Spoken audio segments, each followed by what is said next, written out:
নামটো হৈছে অঞ্জলি দাস আৰু মই আগষ্ট 13 তাৰিখে ওলাইছোঁ আৰু মই বৰ্তমান আসাম টু লাডাখ যাই আছোঁ আৰু মোৰ ঘৰ মানে মিৰ্জা বৰিহাটত আৰু আপুনি যাত্ৰাটো ক'ৰ পৰা আৰম্ভ কৰিছে মই মিৰ্জা বৰিহাটৰ পৰা কওক আজি মই কোকৰাঝাৰ আউটপোষ্টৰ পৰা 53.61 কিলোমিটাৰ মাত্ৰ এই কখাই গাঁৱলৈ আহিলোঁ আৰু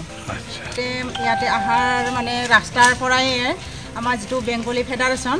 তেওঁলোকে গোটেই মানে টিমটো মোক মিনিমাম 2-3 কিলোমিটাৰ মানে দূৰৰ পৰা মানে আগুৱাই লৈ আহিছে আৰু আহি পেলাই মোক ইয়াতে থকা মেলা মানে গোটেই বন্দোবস্ত কৰি দিলে হোটেলত তেওঁলোকক মানে বহুত বেছি মানে মোৰ মানে মনৰ পৰা আৰু ধন্যবাদ জনাইছোঁ কালি মই ভাবিছোঁ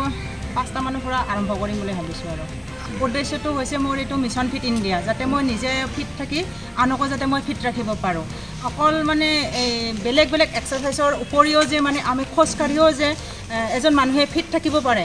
এইটো মানে মই সকলোকে মানে জনাব বিচাৰিছোঁ কিয়নো যিকোনো কিছুমান এক্সাৰচাইজ আছে আজিকালি কিছুমান মানে যিখিনি মানে বয়সীয়াল তেওঁলোকে কৰিব নোৱাৰে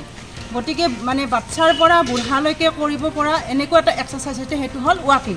খোজকাঢ়া সেইটো যদি মানে আমি